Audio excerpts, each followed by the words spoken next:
अधिक मासातील पवित्र अशी कमला एकादशी ही अत्यंत दुर्मिळ आणि पुण्यदायी मानली जाते. उद्या म्हणजे 27 मेला अधिक मास निमित्त कमला एकादशी दुर्मिळ असा योग आलेला आहे आणि या योगामध्ये आपल्याला काही सेवा करायची आहे. नमस्कार मंडळी, आपल्या यूट्यूब चॅनलवरती तुम्हा सर्वांचे मनपूर्वक हार्दिक स्वागत करते. रामकृष्ण हरी, रामकृष्ण हरी, रामकृष्ण हरी.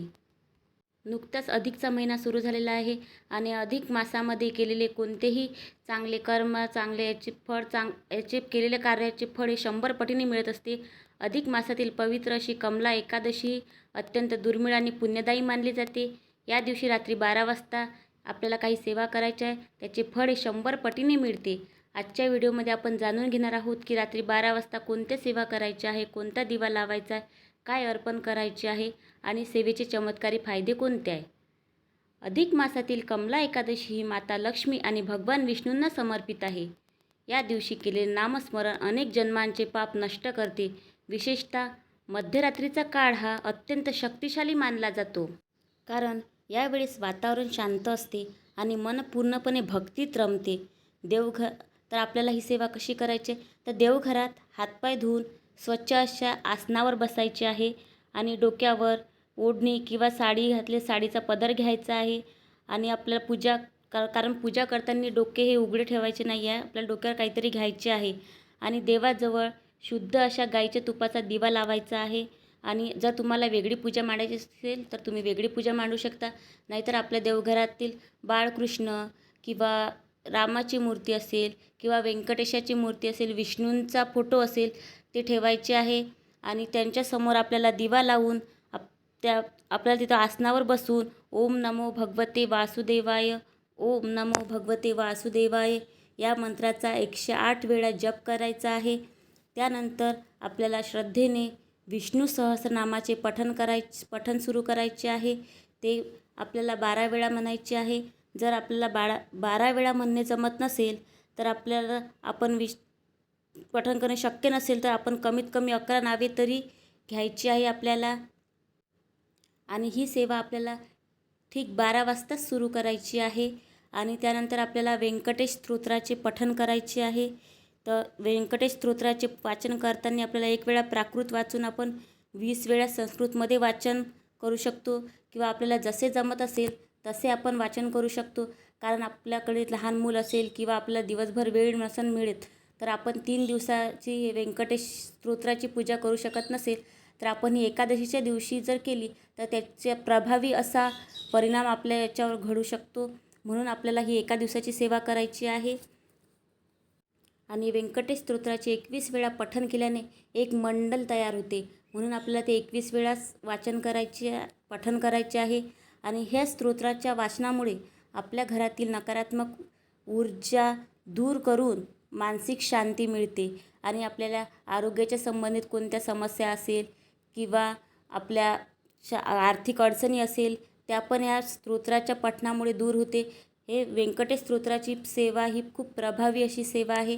याची 3 दिवसाची सेवा केल्याने याचे फळ मिळते आणि आपल्याला वेळ नसल्यामुळे आपण ही सेवा एकादशीच्या दिवशी करणार आहे, म्हणून ही रात्री 12 वाजताच करायची आहे आपल्याला. आणि या दिवशी केलेल्या सेवेमुळे आपल्याला मानसिक शांती तर मिळतेच, पण घरातील आर्थिक अडचणी कमी होऊन मनातील भीतीसुद्धा दूर होते आणि भगवान विष्णूंची कृपा कायम आपल्यावर राहते. आपल्याला अनेक भक्तांचा अनुभव आहे की या दिवशी भक्तिभावाने केलेल्या नामस्मरणामुळे जीवनात सकारात्मक बदल घडून आलेले आहे. आपल्याला एकादशीच्या रात्री म्हणजे 27 मेच्या रात्री 12 वाजता आपल्याला ही सेवा करायची आहे. आणि जर आपल्याकडून व्रत करणं झालं, एकादशीचा उपवास करणं झाला तर करायचा आहे, नाही करणं झाला तरी काही हरकत नाही आहे. आपण या दिवशी पूजापाठ तर करणारच आहोत. आपल्या वेळेनुसार आपल्याला जसं टाईम मिळेल त्याच्यानुसार आपण पूजापाठ करणार आहे. आणि तुळशीची पण पूजा सांगितली आहे. त्या तुळशीला काय अर्पण करायचे आहे त्याबद्दलचा मी एक व्हिडिओ ऑलरेडी टाकलेला आहे, ते तुम्ही बघू शकता. कारण तुळशीला कोणत्या वस्तू अर्पण करायच्या आपल्याला एकादशीच्या दिवशी त्या, आणि विष्णूंची पण कोणती सेवा करायची आहे, अभिषेक कसा करायचा आहे तो पण एक व्हिडिओ टाकलेला आहे, तो पण तुम्ही बघून घ्या. आणि उद्या रात्री 12 वाजताच ही सेवा आपल्याला नक्की करायची आहे. आणि भगवान विष्णूंची कृपा आपल्या परिवारावर कायम आशीर्वाद त्यांचा आपल्यावर असला पाहिजे, म्हणून आपल्याला ही सेवा करायची आहे. कारण अधिक महिन्यामध्ये आलेली ही कमला एकादशी ही सर्व एकादशींपैकी अत्यंत पुण्यदायी आणि फलदायी आहे. म्हणून या दिवशी माता लक्ष्मी आणि भगवान विष्णू यांची विशेष कृपा प्राप्त होते. म्हणून आपल्याला दिवसभरात आपल्याकडून ज्या सेवा करणं होईल त्या सेवा करायच्या आहे. दान करायचे आहे. आपल्याला मंदिरात जाऊन दान करायचे किंवा गरजवंतांना ज्यांना खरंच गरज आहे त्यांना आपल्याला दान करायचे आहे. कारण हा अधिकच्या महिन्यामध्ये आलेला हा दुग्ध शर्करा योग आहे व या महिन्यात केलेले सेवेचे फळ 100 पटीनेच काय 1000 पटीने मिळते. म्हणून आपल्या घरातील आर्थिक संकट दूर करण्यासाठी आणि घरातील नकारात्मकता नष्ट करण्यासाठी आपल्याला ठीक रात्री 12 वाजता हा उपाय करायचा आहे. विष्णू सहस्रनामाचे वाचन करायचे आहे. ओम नमो भगवते वासुदेवाय या मंत्राचा जप करायचा आहे आणि व्यंकटेश स्तोत्राचे सुद्धा आपल्याला पठण करायचे आहे. मंडळी, श्रद्धेने आणि भक्तिभावाने केलेली कोणतीही पूजा ही विशेष फळ प्राप्त करून देते. आणि त्याचसोबत आपण ओम नमो भगवते वासुदेवाय पुरुषोत्तमाय नमः या मंत्राचा सुद्धा जप करू शकतो. आपल्याला जसे जमेल तसे आपल्याला दिवसभर सेवा करायची आहे आणि रात्री 12 वाजता ही सेवा आपल्याला करायची आहे. म्हणून कमला एकादशीच्या उपवासाने सेवेने आपले दारिद्र्यसुद्धा नष्ट होते. ह्या एकादशीला दारिद्र्य नष्ट करणारी एकादशी असे सुद्धा म्हटले जाते.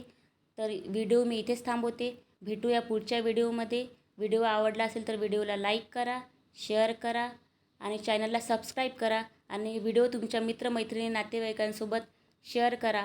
कारण त्यांनासुद्धा ही प्रभावी सेवा त्यांनासुद्धा माहिती पडेल. भेटूया पुढच्या व्हिडिओमध्ये. धन्यवाद.